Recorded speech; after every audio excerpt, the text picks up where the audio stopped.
You're listening to Stories from the Presbyterian Pew.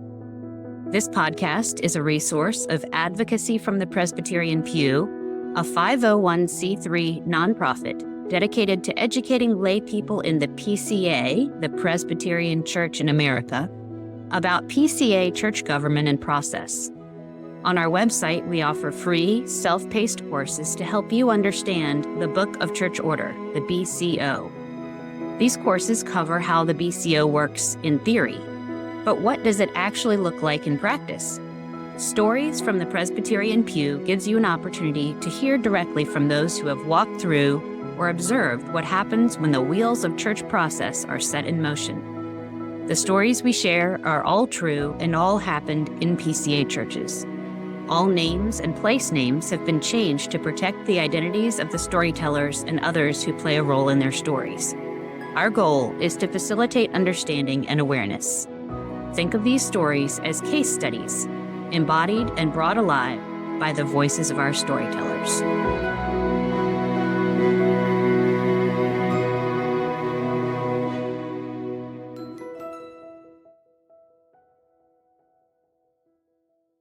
Welcome to the first episode of Stories from the Presbyterian Pew. Before we begin listening to the storytellers who have graciously shared their experiences with us, we wanted to open with an episode introducing both our organization and the podcast. My name is Lena Sutherland. I'm the founder of Advocacy from the Presbyterian Pew, and I've been in the PCA, the Presbyterian Church in America, for more than 40 years. The Presbyterian Pew was founded to help lay people understand and follow church government in the PCA. It began in 2022 with a Facebook group to explain General Assembly, the denominational meeting of the PCA, to those who were interested in following the business that was taking place there. In January of 2024, it became an official 501c3 nonprofit offering free online courses and workshops to those who wanted to learn more about the Book of Church Order, the PCA's governing document commonly referred to as the BCO. However, explaining the Book of Church Order from an academic and an informational perspective is only one piece, and arguably not even the largest piece, of understanding how church government and church process work in the PCA. I've referred to this elsewhere as the difference between polity on paper and polity in practice. The free courses we offer cover the polity on paper. What does the Book of Church Order actually say? What does the process include in theory? This podcast is just one way of helping our readers and our listeners to understand the polity in practice. What does it actually look like to experience church government or church discipline? We realized some time ago that in order to make the connection between the theoretical and the practical, we would need to share stories. In our work, we hear a lot of stories, and most of these stories remain private and may never be told publicly in any format. Though they inform our understanding of the dynamics of abuse in our circles, they aren't our stories to share. But a few of our storytellers have agreed to share their experiences so that you can learn through their eyes and their insights. By way of introduction to this podcast, I'd like to take some time to outline 7 reasons why we decided to launch Stories from the Presbyterian Pew, and then respond to 7 possible objections we can imagine someone might have to a podcast like this. So first of all, why Stories from the Presbyterian Pew? I have heard many times from abuse advocates and wise teachers that I admire, such as Dr. Anne-Marie Goudsward, Dr. Diane Langberg, Darby Strickland, that the majority of what they know about caring well for victims of abuse, they learned from listening well to victims. Dr. Diane Langberg says, "For the church to be a healing community, we must invite victims to tell us their stories and learn from them. We must be taught about offenders and how they work." But perhaps you're thinking of all of the other podcasts that already exist out there sharing stories of abuse victims. So why do we need another podcast about that? Well, that brings us to our second reason. The stories we will be sharing are specific to the PCA. We will be learning not just about abuse in a general sense, but in our specific circles and our specific church government and process. So the purpose of these episodes is to get an idea of what it looks like when the BCO rubber meets the road, so to speak. So think of these as highly relevant PCA and BCO case studies but with the richness and depth of hearing directly from the storytellers in first-person perspective and in their own words and voices. It can be tempting to protect ourselves from the pain of acknowledging that abuse could occur in our circles by insisting that our church government and process make such things impossible. But no system, institution, or denomination is immune to sin or to the abuse of power. We need to consider abuse specifically in the PCA and look it straight in the eye. In his book, Bully Pulpit, Dr. Michael Kruger shares an observation about spiritual abuse that could apply to other types of abuse as well. He says, "The temptation, of course, is to think this problem is always in other churches or denominations. We tend to think that our little slice of evangelicalism has taken the right steps or has the proper theology to keep spiritual abuse from happening. They are the ones with the bully pastors, not us. But I have come to realize this is not the case. Even the denominational tribes that we might consider the most theologically solid and the most doctrinally faithful are not immune to this problem. Rather, it is sometimes precisely these groups that are most vulnerable because they often presume from the outset that the purity of their pastor's doctrine must somehow guarantee the purity of their pastor's character. Perhaps a little more humility about the former may have occasioned a little more self-reflection about the latter." The third reason for launching Stories from the Presbyterian Pew is that narrative is a powerful and important learning tool.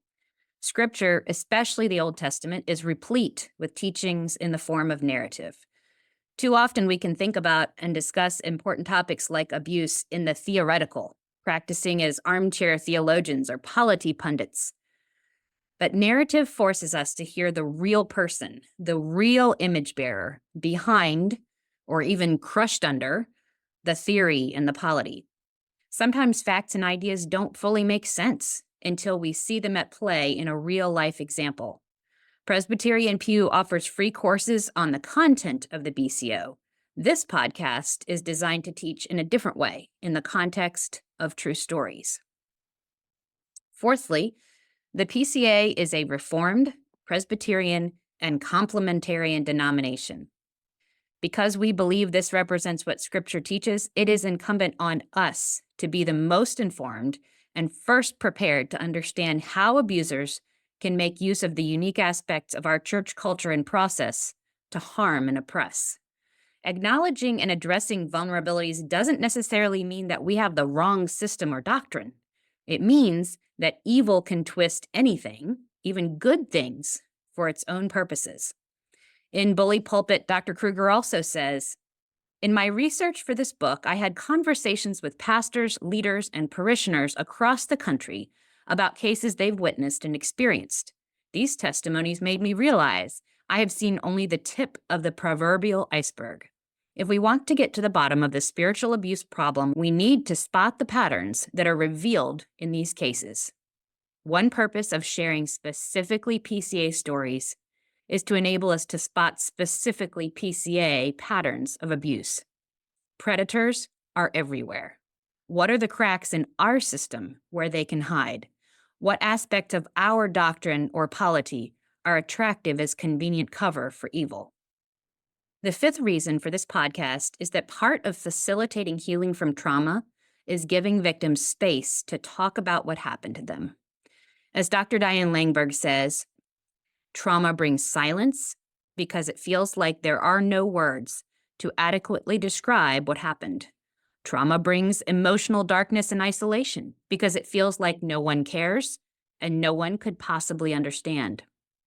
Trauma makes time stand still because we get so lost in what happened we cannot see forward and we have lost hope. A primary tenet to walking with someone who's experienced abuse is this: recovery involves a reversal of the experience of trauma. There are three main things that must occur to reverse this and bring about recovery. All three must happen. Just one of them will not be enough.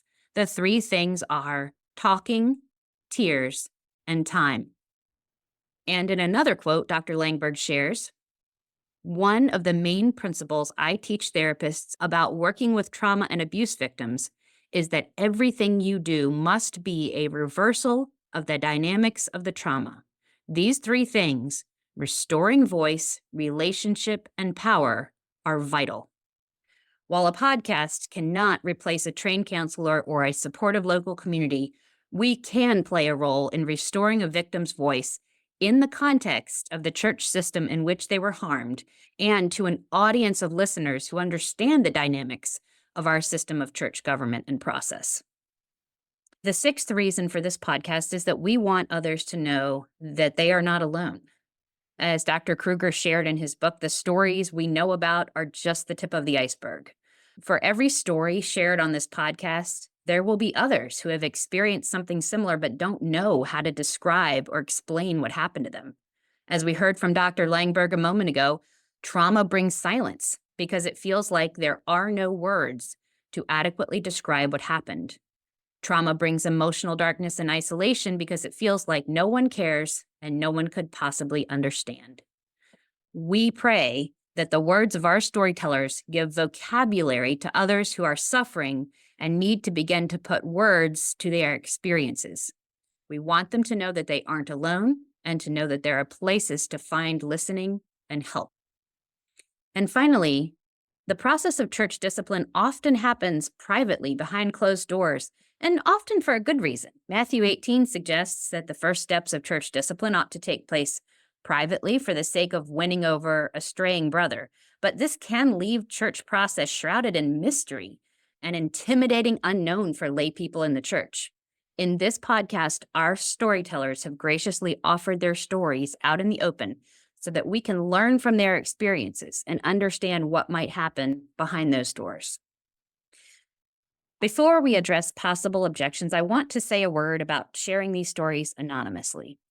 Because the primary goal of this podcast is to help us all learn more about caring wisely for sheep in the context of the PCA, we have chosen for our storytellers to share their stories anonymously so that we can focus on the wisdom shared and not on choosing sides or taking action.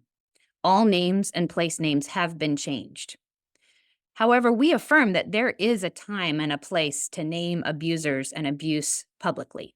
Our decision to share stories anonymously is a statement only about our purpose and format, not about any other platform and the way they have decided to share victim testimony or any decisions storytellers have made or may make at a later time to share their story in another format. We've been around the Reformed and Presbyterian world long enough to anticipate some of the possible objections that might be raised to the launching of stories from the Presbyterian Pew. While we certainly can't change entrenched opinions, we do want to offer some thoughts on the most common objections in case you encounter them and aren't sure how to answer them, even if only in your own thinking. Here's the first one. You might be spreading slander or gossip. Have you investigated to make sure these stories are true? First of all of the storytellers that we've spoken to so far have readily shared documents and sometimes even recordings which support the credibility of their stories. But we want to be clear, this isn't investigative journalism. Our goal is not to scrutinize every aspect of a storyteller's story. As we prepared for this podcast, we had as a guiding principle to extend the same deference to our storytellers as higher courts of the PCA extend to lower courts in the case of an appeal. In chapter 39, paragraph 3, the Book of Church Order says, "A higher court should ordinarily exhibit great deference to a lower court regarding those factual matters which the lower court is more competent to determine because of its proximity to the events in question and because of its personal knowledge and observations of the parties and witnesses involved. Therefore, a higher court should not reverse a factual finding of a lower court unless there is clear error on the part of the lower court. And a higher court should ordinarily exhibit great deference to a lower court regarding those matters of discretion and judgment, which can only be addressed by a court with familiar acquaintance of the events and parties. Such matters of discretion and judgment would include, but not be limited to, the moral character of candidates for sacred office, the appropriate censure to impose after a disciplinary trial, or judgment about the comparative credibility of conflicting witnesses. Therefore, a higher court should not reverse such a judgment by a lower court unless there is clear error on the part of the lower court. In the same spirit, unless we have proof of clear error, we seek to exhibit great deference to our storyteller in factual matters because of her proximity to the events in question and because of her personal knowledge and observation of the parties involved. We also exhibit great deference to her in matters of discretion and judgment because of her familiar acquaintance of the parties and events. This includes her assessment of the moral character and credibility of the people involved in her story. Another objection might be, these cases shouldn't be tried in the court of social media or public opinion. We want to point out that we are not pretending to try cases. We aren't asking you to render a verdict. This is one of the reasons why we decided to tell these stories anonymously. We are asking you to learn from the wisdom our storytellers have to share about what it's like to experience the PCA church process. Someone might say, well, you're only telling one side of the story. And to that we would say, yes, that's exactly right. Again, we aren't trying cases. We aren't a court of the church. We are looking specifically for the perspective of the layperson, the person outside the spheres of office and ordination who is usually relatively unfamiliar with the book of church order. Another objection might say, you're only going to tell the bad stories. There are plenty of churches who've cared well for plenty of victims, but you're not going to tell those stories. First of all, I want to state unequivocally that we are very open to sharing stories about how churches have cared well for victims of abuse. And in fact, all of the stories that we've recorded so far include both harm and help from people in the PCA. However, it is fair to assume that most people who reach out to or consider being a storyteller on a podcast like this will do so because of wounds inflicted by the PCA. Those who are well cared for have someone to listen to their story and affirm their need for support. It is those who did not have that experience who want to find someone who understands the system to hear what happened to them. If a hospital wants to improve patient care, they need to focus on learning from the situations that went poorly. Perhaps another objection would be, telling only the bad stories means your data about how often this happens or what percentage of cases are mishandled will be unreliable. We want to be clear that we aren't attempting to make any kind of statistical claim or represent any trends in the PCA. We truly hope that you will listen to each story for its own value and for the wisdom each storyteller shares, not simply as a tally mark in a research project. I could imagine someone saying, you are trying to ruin the PCA or prove that the PCA isn't safe. We are not trying to prove that the PCA is unsafe, nor are we trying to prove that the PCA is safe. If we have an underlying thesis, it would be that the Book of Church Order and the church process based on it is fundamentally inaccessible to the average layperson and puts her at a disadvantage from the outset in any church discipline situation. A secondary thesis would be that the process of church discipline, as outlined in the Book of Church Order, is much better organized to handle heresy and not as well designed to handle relational sins, especially those that happen in secret, with only the victim and the perpetrator as witnesses. And a final objection might be, you are talking about gross and horrible things. You are just telling these stories out of morbid fascination or to tickle the ears of people who take pleasure in hearing about wicked things. Why bring all this up? Why keep talking about this? The only answer we can give to this is to encourage listeners to go back to the beginning of this episode to review the reasons we listed for creating this podcast. While we have worked closely with our storytellers to make careful decisions about what to include and how to describe it, we cannot, nor do we, take responsibility for the heart motives or the attitudes of everyone who listens to this podcast. The Latin phrase abusus non tollit usum is useful here. It roughly means abuse does not remove use. In other words, the abuse of a thing does not render its proper use invalid. If it did, we would have to conclude that leadership in the church is also invalid.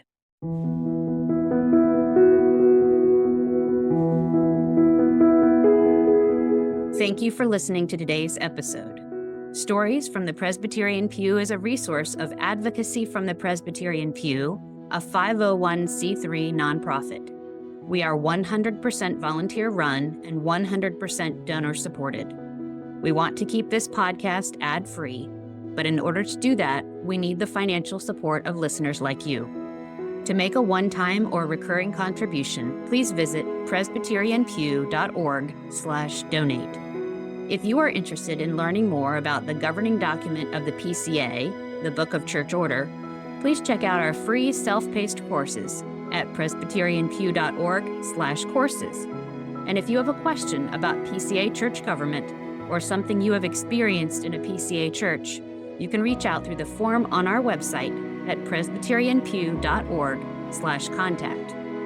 Towards hope and healing, I'm Lynna Sutherland with Advocacy from the Presbyterian Pew.